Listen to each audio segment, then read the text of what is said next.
کہتے جی کسی ایسی حدیث میں بات ہے کہ کوئی غریب آدمی آئے اور حضور فرمائیں کہ تم جاؤ شادی کرو تو تمہیں غربت تمہاری دور ہو جائے گی، لیکن حضور اسے دوسری شادی کے لیے کہتے ہیں، وہ پھر غریب ہی رہتا ہے، جب تیسری شادی کے لیے کہتے ہیں اس کے بعد پیسہ مانگتا ہو۔ یہ تو ایسی روایت نہیں ہے جیسے تم نے بنائی ہے، اصل تو مسئلہ یہ قرآن میں موجود ہے کہ تم شادی کرو، اور یہ نہ ڈرو کہ میں غریب آدمی ہوں، کہاں سے خرچ کروں گا، کہاں سے بیوی کے لیے گھر بناؤں گا۔ ان یکونوا فقراء یغنہم اللہ، اگر تم فقیر ہو اللہ تمہیں رزق دے، اللہ تمہیں غنی کر دے۔ یہ تو قرآن میں بھی موجود ہے۔ تو جب ایک بات نص میں موجود ہو، قرآن میں موجود ہو، تو کسی اور بات کے تلاش کرنے کی ضرورت ہی نہیں۔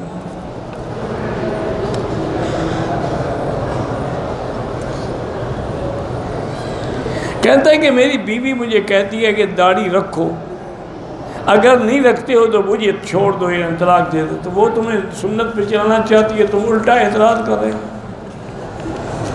یعنی حالانکہ اعتراض تو داڑھی پہ بیوی کو ہوتا ہے، بیوی تو کہہ رہی ہے کہ داڑھی رکھو، اور تمہیں ایسے اگر داڑھی سے چڑھ ہے نا تو بہتر ہے کہ بیوی کو طلاق دے دو، وہ کسی شریف آدمی سے شادی کرتا ہے۔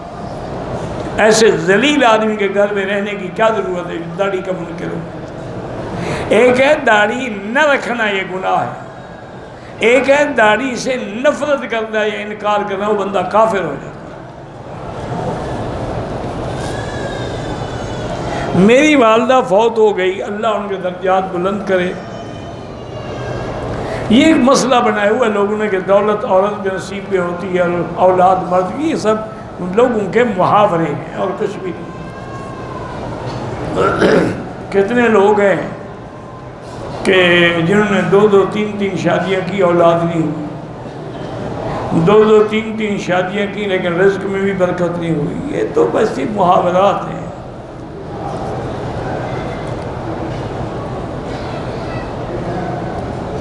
میں نے اپنی بہن کی شادی کے لیے منت مانی ہے کہ میں 1.25 دفعہ آیت کریمہ پڑھوں گی۔ ٹھیک ہے، آیت کریمہ پڑھیں، اسم اعظم ہے، تو انشاءاللہ تمہاری بہن کی شادی ہو جائے گی۔ جس مصلی پہ کعبے کی یا مسجد نبوی کی افضل ہے کہ وہ مصلی نہ لیں، چونکہ آدمی کی توجہ جو ہے تصویر میں چلی جاتی ہے، نماز میں نہیں رہتی۔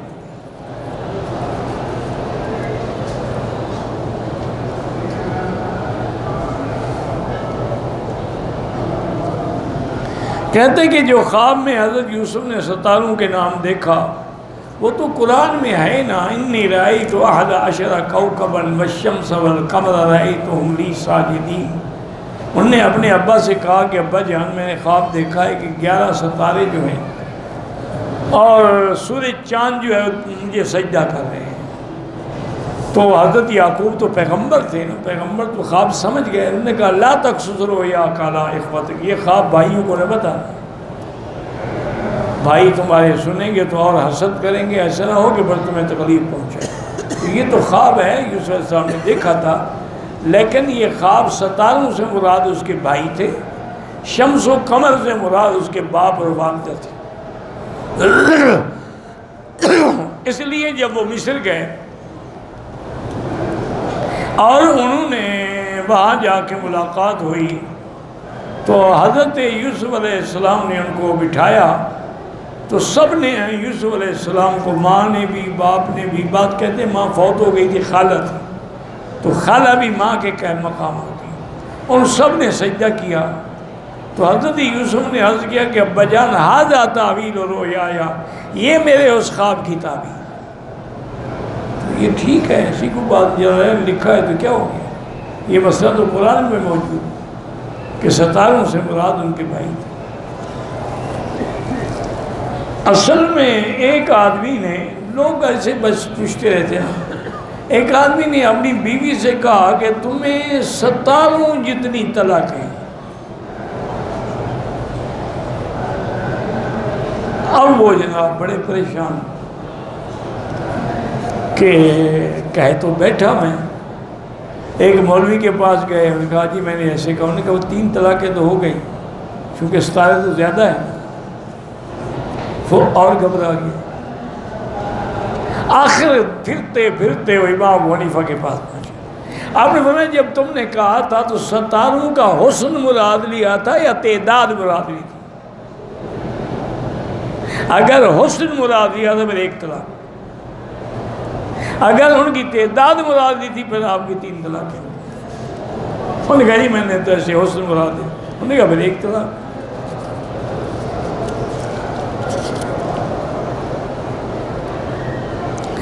اگر کسی کی عمر 30 سال ہو وہ قرآن یاد کر، بھئی ہم نے 60 سال کے بوڑھوں کو بھی قرآن یاد کرتے دیکھا، ہمت تو کرو۔ پسند کی شادی کے لیے کوئی وظیفہ بتائیں، اس کے لیے پیسے اکٹھے کرو، جب پیسے اکٹھے ہو جائیں گے نا خود بخود شادی ہو جائے گی، وظیفے کی کوئی ضرورت نہیں۔ ہمارا ایک دوست تھا، ہم اس کو مذاق مذاق میں شربت علی کہتے تھے، نام تو اس کا محمد علی تھا، اللہ اس کی مغفرت فرمائے، بڑا اچھا دوست تھا۔ تو وہ رمضان میں شربت بنا کے بیچتا تھا، تو ہم نے اس کا نام ہی شربت علی رکھ دیا۔ مجھے کسی نے کہا کہ اس نے شادی کی ہے اور شادی بھی کوئی 13-14 سال کی لڑکی سے کی ہے۔ میں حیران ہو گیا، میں نے کہا اس کی عمر 60 سال ہے، 13-14 سال کی لڑکی سے شادی، کیا مطلب؟ یعنی وہ لڑکی والے پاگل ہو گئے تھے یا یہ پاگل ہو گیا؟ مجھے کوئی تسلی نہ ہوئی۔ بہرحال پھر میں نے پتہ کیا، تحقیق کی، وہ اصل میں شادی کے بعد مدینہ شریف چلا گیا۔ وہ ملے تو میں پوچھوں، تو اس کے ایک دوست نے بتایا کہ جی اس کا جو گھر تھا نا جبل ابی قبیس کے آپ کے گھر کے راستے میں، وہ بادشاہ نے محل بنانا تھا، تو وہ جگہ جتنی جس کی بھی تھی اس نے کہا جو قیمت مانگتے ہیں ان کو دے دو،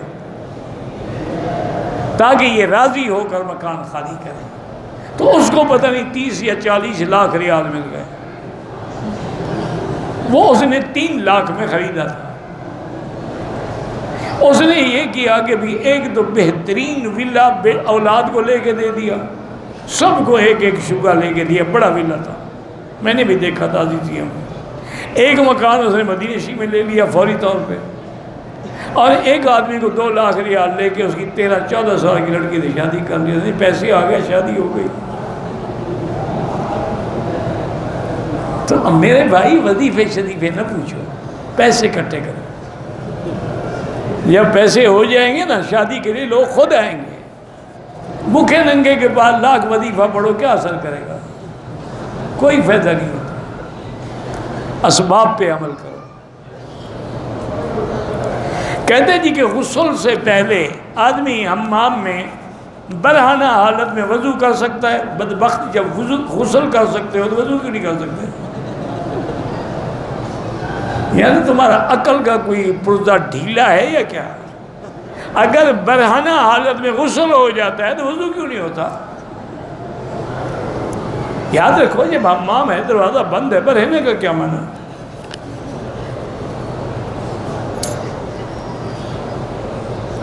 بعض اعمال کے ساتھ نیکی کی تعداد معین ہے، بہرحال ٹھیک ہے، کسی میں بتا دیا گیا کسی میں نہیں بتایا گیا۔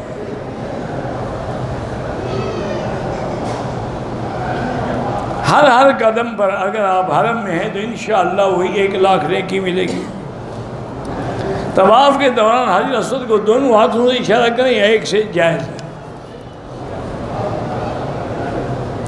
میقات سے بغیر احرام باندھے جدہ پہنچے، پھر جدہ سے بغیر احرام مکے آئے، مکے سے مسجد عائشہ جا کے احرام باندھا، عمرہ کیا، عمرہ تو آپ کا ہو گیا، لیکن جب آپ میقات سے آ رہے تھے تو جدے آنے کی نیت تھی یا مکے آنے کی نیت تھی؟ اگر نیت تھی کہ میں جدے جا رہا ہوں وہاں 1-2 دن رہوں گا بعد میں عمرہ تو پھر کوئی دم نہیں۔ اگر نیت مکے کی آنے کی تھی پھر دم ہے۔ میقات سے 2 بچے، ایک بالغ ہے ایک نابالغ، احرام باندھ کے مکے پہنچے، باوجہ بیماری دونوں بچوں کا احرام طواف سے پہلے اتار دیا، بالکل وہ عمرہ بھی کریں اور دم بھی ادا کریں۔ جو نابالغ ہے وہ نہیں، بالغ جو ہے۔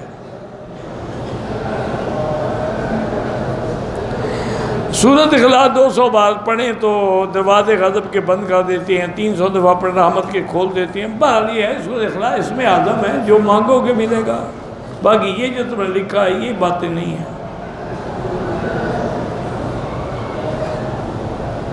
کہتے جی کہ ایک آدمی اپنی بیوی کو بند کمرے میں، جبکہ گواہ کوئی نہیں تھا، 3 طلاقیں تھے، بالکل کام ہو گیا، 3 طلاقیں ہو گئی، طلاق کے لیے گواہ کی ضرورت ہی نہیں ہے۔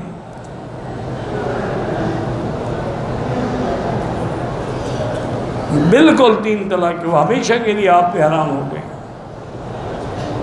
شیطان کے ساتھ سیلفی بناتے ہیں، جو ملا ہے آپ کو شیطان کے، آپ سیلفیاں بنا رہے ہیں۔ وہ جو مینا میں وہ ستون ہے نا، یہ سنتے ہیں وہ شیطان ہے، وہ شیطان نہیں ہے۔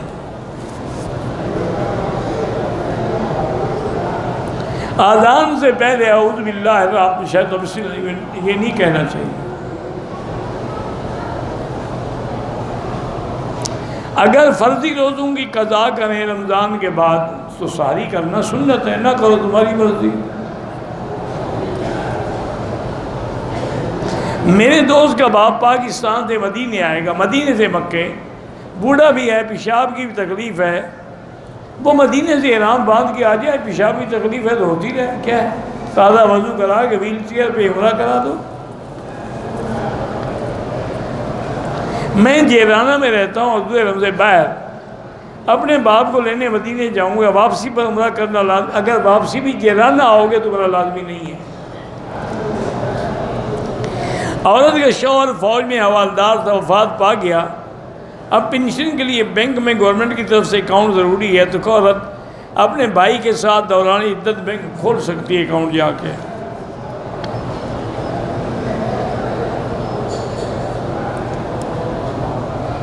کہتے ہیں کہ اس وقت تمام امت مسلمہ فلسطین میں، کشمیر میں، برما میں، انڈیا میں، یمن میں، ہر جگہ پریشانی میں مبتلا ہیں، تو دین اسلام کا حکم یہ ہے کہ تمام عالم اسلام کے مسلمان ان کی مدد کریں۔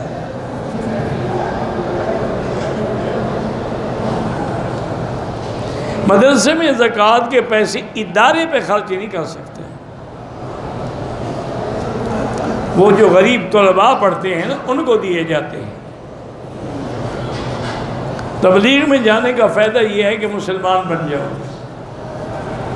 انسان بن جاؤ، زندگی سدھر جائے، دین و دنیا بن جائے، باقی تمہاری مرضی ہے۔ سامنے سب میں جگہ ہو تو جا سکتے ہیں۔ کالے کپڑے پہننے جائز ہیں، بالکل جائز ہیں۔ کہتے ہیں فرعون پہنتا تھا، فرعون تو خیر کالا خضاب بھی لگاتا تھا، تو تم صرف کپڑوں کا کیوں پوچھ رہے ہو؟ کالے خضاب چھوڑو، باقی کالے کپڑے پہننے کو سنت نہ سمجھو جیسے شیعہ سمجھتے ہیں، یا اس کو غم اور سوگ کے لیے نہ پہنو کہ کوئی مر جائے تو پھر کالے کپڑے پہنو، وہ حرام ہے۔ حضرت نے فرمایا من لبس سودا، جو سیاہ کپڑے پہنتے ہیں، وہ شکل جیوب، اپنے کپڑے پھاڑ ڈالتے ہیں، وہ ضرب الخدود، اپنے چہروں پہ تھپڑ مارتے ہیں، ان کا میری جماعت سے کوئی تعلق نہیں۔ کہتے ہیں حرم شریف میں جنازہ جو ہے مرد عورت بابا دعا سب کے لیے ہے، صغیرنا کبیرنا ذکرنا انثیٰ سب کے لیے ہو جاتی ہے۔ بھائی عمر حسین کوئی ہیں، ان کو اللہ سب کی مشکلیں حل کرے۔ ہم نے ایک پیٹرول پمپ خریدا، اس میں مسجد چھوٹی ایک بنگلے میں بنی ہوئی تھی، ہم نے پمپ ختم کر دیا، مسجد ختم کر سکتے ہیں؟ بہرحال وہ ایک عارضی مسلح تھا، وہ مسجد نہیں ہوتی، اس کو ختم کر سکتے ہیں۔ رکن یمانی کو بوسہ دینا نہیں ہے، ہاتھ لگانا ہے۔ اگر احرام کی حالت میں کسی نے عطر لگایا، میں نے دھو دیا بعد میں، ٹھیک ہے، کچھ نہیں ہوتا۔ اولاد نہیں ہے تو اللہ سے اولاد کی دعائیں مانگیں، علاج بھی کرواؤ۔ رب لا تذرنی فردا وانت خیر الوارثین۔ طائف سے عمرے کا احرام باندھا، احکام پورے کیے، سر مڈانے سے پہلے احرام کھول دیا، 5 منٹ بعد احرام باندھ کے سر مڈایا، ٹھیک ہو گیا۔ ایئرپورٹ سے جو آب زمزم ملتا ہے اس میں بھی ملاوٹ ہو، اللہ اعلم، مجھے کیا پتا۔ آب زمزم میں اور پانی نہ ملائے، خالص دیں، جس کو دیں چاہے تھوڑا دیں۔ دم کے پیسے بینک میں بھی دے سکتے ہیں، آراجی بینک میں دے سکتے ہیں، وہ بھی کر دیتے ہیں دم۔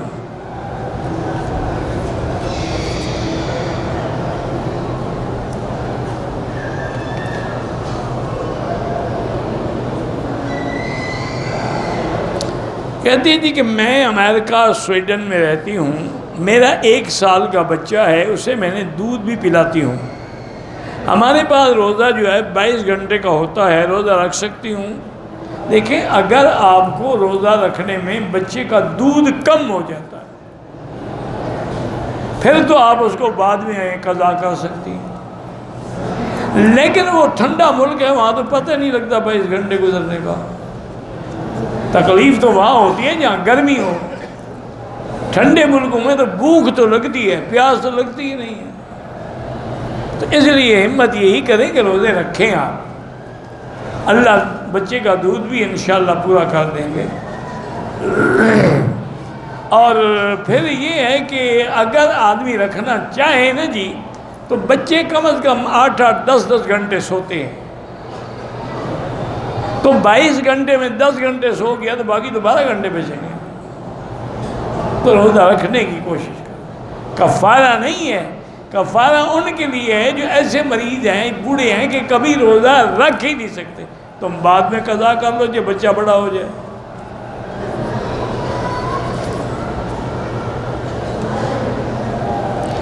میری والدہ کا مدینے میں آپریشن ہوا، مکہ تشریف تکلیف کی وجہ سے انہوں نے احرام کھول دیا، دم ادا کریں۔ زمین اور جانور، زمین اگر بیچنے کے لیے ہو تو اس پہ زکوٰۃ ہے، کاشت کے لیے ہو تو اس پہ عشر ہے، جانوروں میں بھی زکوٰۃ ہے بالکل۔ ایک بچی پیدا ہونے کے 2 گھنٹے کے بعد مر گئی، اس کو غسل بھی دیں گے، جنازہ بھی پڑھیں گے۔ جو بچی زندہ پیدا ہو اس کا جنازہ پڑھا جاتا ہے۔ 4 مہینے سے پہلے عورت بچہ ضائع کرانا چاہے، بہرحال وہ گناہ تو نہیں ہوگا جو 4 مہینے کا ہوتا ہے، لیکن نہ کریں آپ ایسی بات۔ بچہ ضائع کرانا کوئی اچھی بات نہیں ہے۔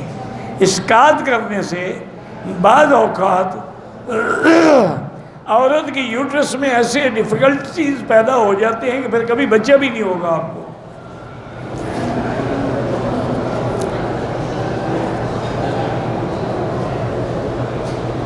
ایک مقروض شخص کے لیے زکوٰۃ، قربانی اور ادائیگی پہلے قرض ادا کرے۔ بھتیجے کا نکاح اپنی چچی سے نہیں ہو سکتا۔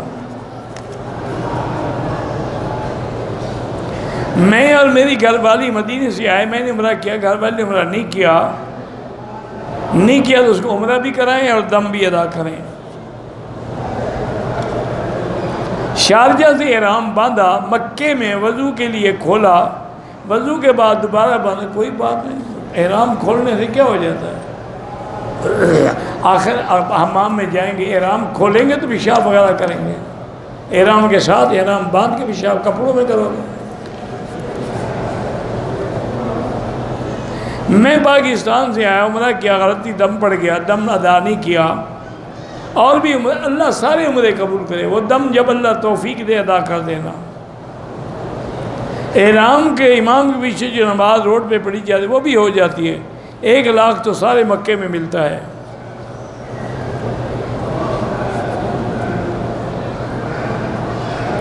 میری اور بیوی کی لڑائی ہوئی، میں نے اپنی فیملی والوں سے کہا کہ یہ میری طرف سے فارغ ہے، طلاق ہو گئی، اب دوبارہ نکاح کر لو، کرنا چاہتے ہو تو۔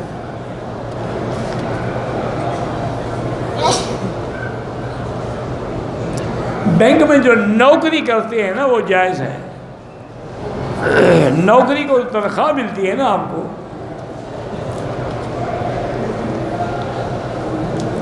میرا ذاتی رقبہ ہے، مرنے سے پہلے اپنے بچے یا بچی کو زیادہ نہیں دے سکتے، سب کو شریعت کے مطابق 2 حصے لڑکے کے، 1 لڑکی کا۔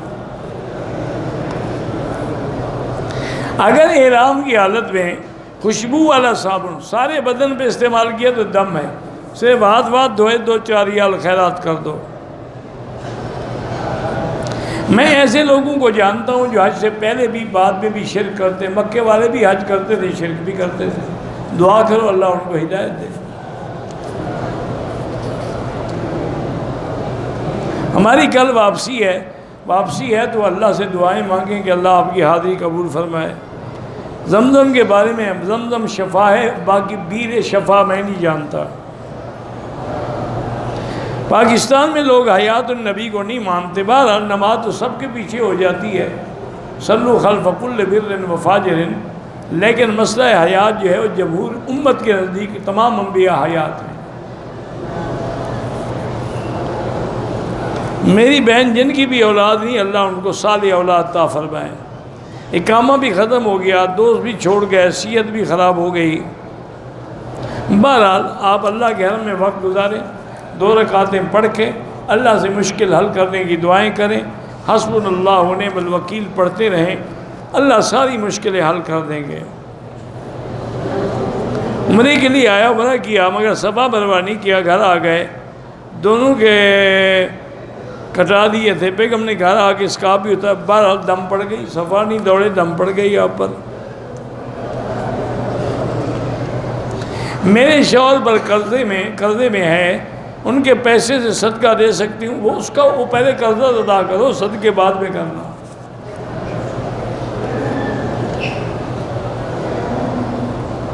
میرا جینز شرٹ کا کاروبار ہے، بہرحال آج کل تو مسلمانوں کے لیے بھی پینٹ پہننا جائز ہے، لیکن بہتر ہے کہ نہ پہنے۔ امیر بننے کے لیے کیا عمل ہے؟ ڈاکہ شاکہ مارو، بچ گئے امیر بن جاؤ گے، مر گئے تو انشاءاللہ جیل۔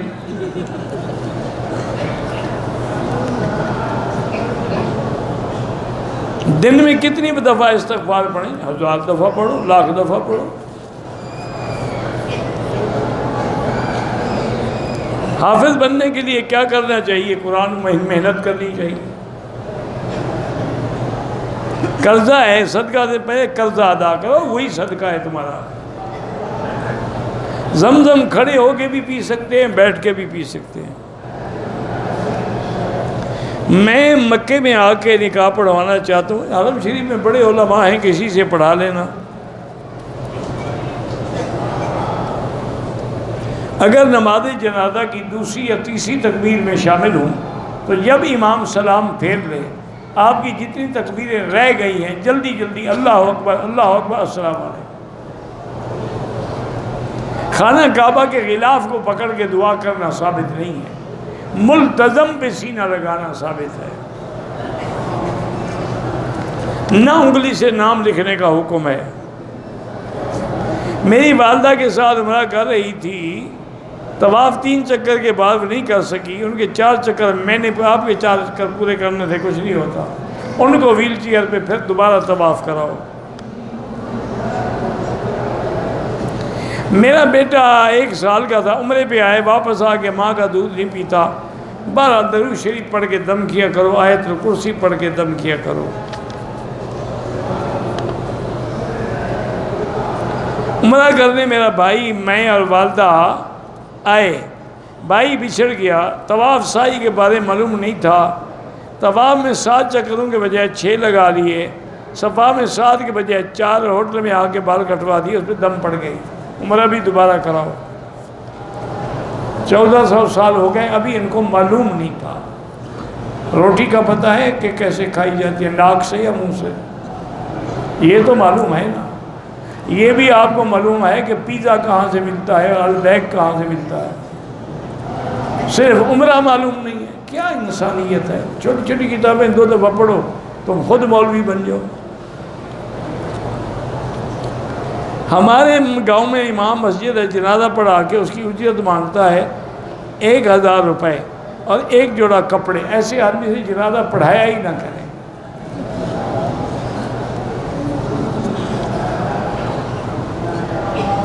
عورتوں کا جنازے کے 7ویں دن گھر میں قرآن پڑھانا یہ بدعت ہے۔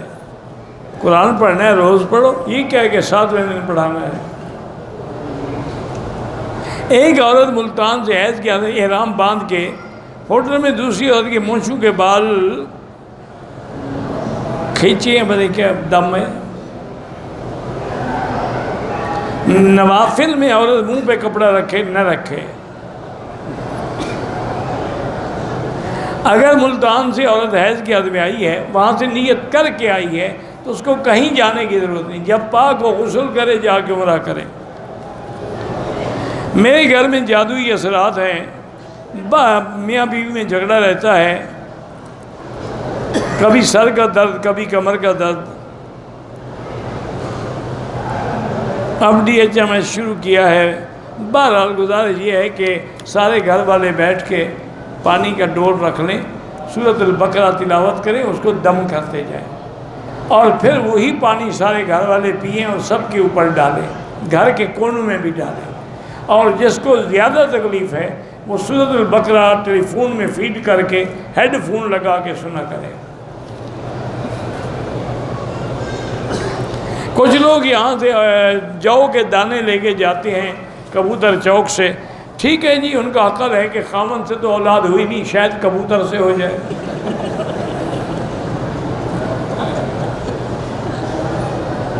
اذان کے بعد مطاف بند کر دیتے ہیں، ٹھیک ہے، اچھا کرتے ہیں، نہ کرے تو تم سارے ٹوٹ پڑو.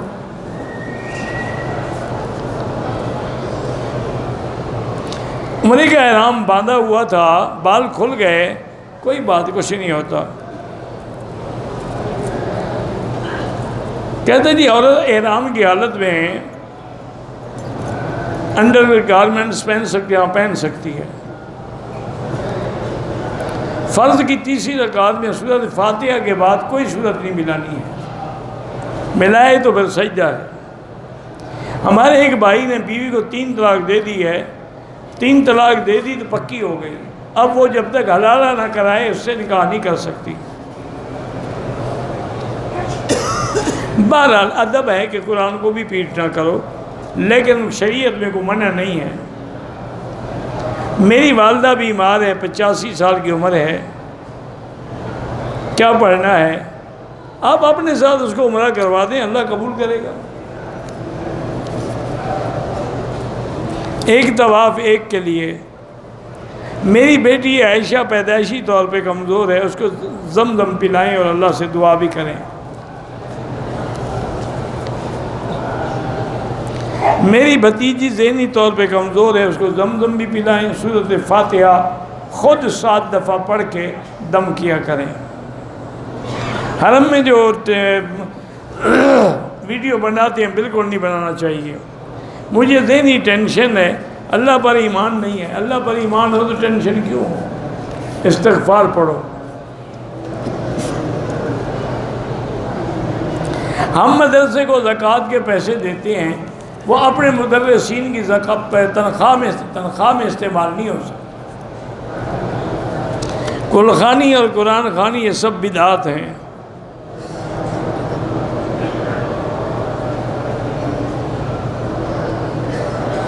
اللہ مجھے اچھا ٹھکانہ، اچھا انجام نصیب فرما، حسن مآب. میرا ذہن دنیا اب میں دنیا تعلیم حاصل کر رہی ہوں، مگر پھر مجھے کبھی کبھار دنیا جیسی باتیں یاد آتی. کوئی بات نہیں، آتی رہیں. دنیاوی تعلیم بھی حاصل کرو، دینی بھی حاصل کرو. میری خواہش ہے کہ میرے سسرال کا گھر دینی ہو تو اسی جگہ اپنا رشتہ کرو. میں سسرال کی بڑی عزت کرتی ہوں، لیکن وہ مجھے اچھا نہیں جانتے. اللہ ان کو ہدایت دے. آپ ایسا کریں کہ یا لطیف ہو یا ودود پڑھ کے دم کیا کرو.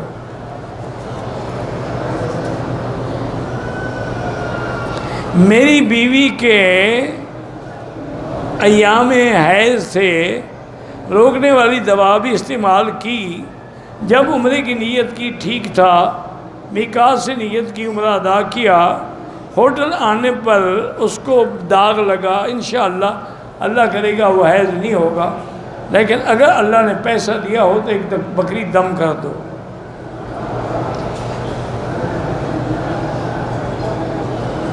قرآن جس نے بھول گیا، بارہ توبہ کرو اور یاد کرنے کی کوشش کرتے رہو، یاد ہو یا نہ ہو. اولاد کے لیے وظیفہ وہی قرآن میں جو دعائیں ہیں، رب لا تذرنی فردا وانت خیر الوارثین. حیض والی اور دودھ پلا، حیض والی عورت تو روزہ رکھ ہی نہیں سکتی نا، اس نے تو قضا کرنا ہے۔ دودھ پلانے والی عورت اگر اس کے بچے کو نقصان ہوتا وہ بعد میں قضا کرے۔ بعد نماز صرف کوئی نفل شفل نہ پڑھے، مغرب کے بعد پڑھے۔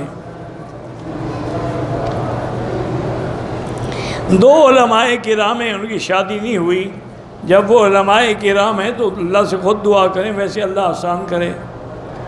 اور نماز پڑھتے ہوئے چہرہ ڈھانپنے کی کوئی ضرورت نہیں۔ اگر احرام باندھ لیا، نفل نہیں پڑھے، کوئی حرج نہیں۔ دم مدینے سے واپس آ کر بھی دے سکتے ہیں، ہاں دے سکتے ہیں۔ بینک میں جو کام کرتے ہیں ان کی تنخواہ جائز ہے، وہ سود نہیں ہے۔ سکول کی تعلیم بھی علم ہے، ہاں علم تو ہے، علم کیوں نہیں ہے؟ باقی علم دین الگ ہوتا ہے، علم دنیا الگ ہوتا ہے، علم تو وہ ہے۔ واللہ اعلم۔ اللہم صلی علی سیدنا محمد وعلی آل سیدنا محمد وبارک وسلم۔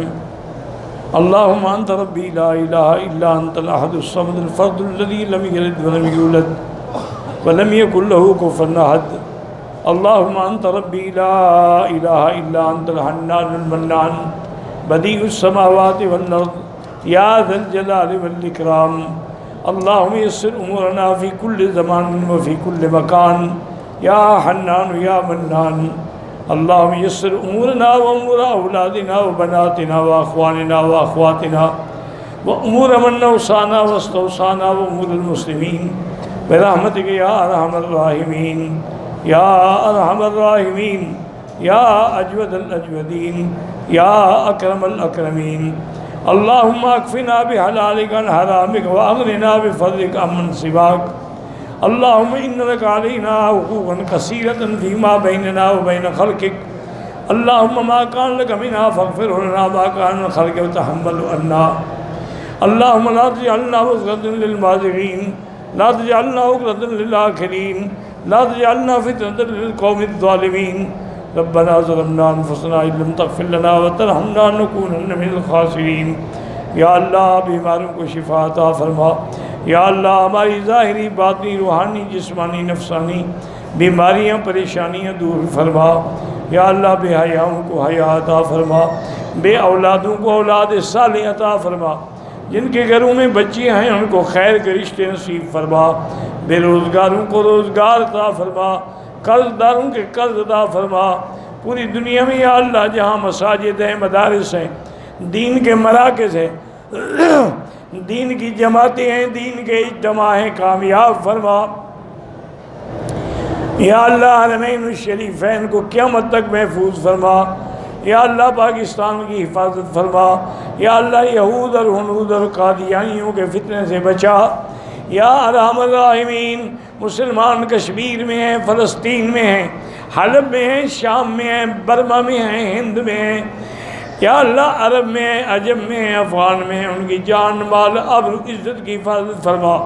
ربنا تقبل منا انک انت السمیع العلیم وتب علینا انک انت التواب الرحیم۔